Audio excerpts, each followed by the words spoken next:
Physics. Physics helps us to organize the universe. It deals fundamental and helps us to see the connection between seemingly different phenomena.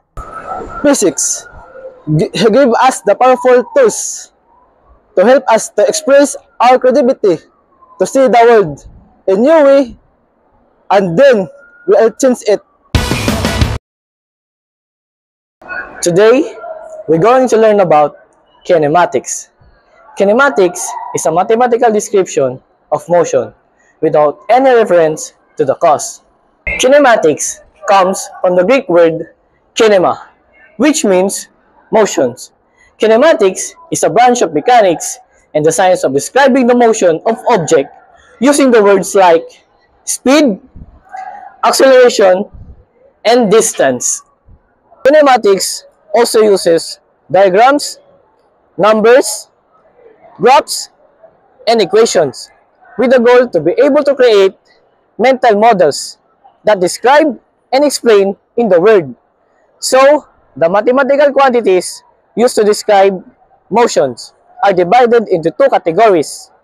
There are scalars, which can be described motion with a numerical value. For example, a person runs 4 kilometers per hour. The other category is vectors.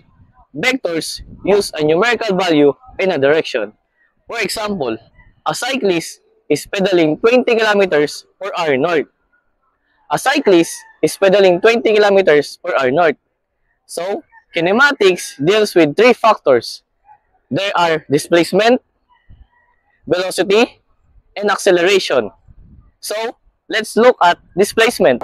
In this example, an object moves from point A and follows a route to point B. The object has changed its position and traveled 5 units east and 1 unit north. So, from point A to point B is known as displacement. Displacement is a vector quantity that measures the distance between point A to point B in which an object traveled. Work. Work is the measure of energy transfer that occurs when an object is moved against a force. As simply as pushing a motorcycle in a certain direction is an example of doing work.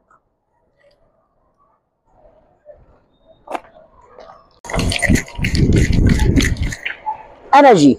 Energy is the capacity to do work and is manifested by various forms, such as kinetic energy, which is based on motion, potential energy, which is based on position.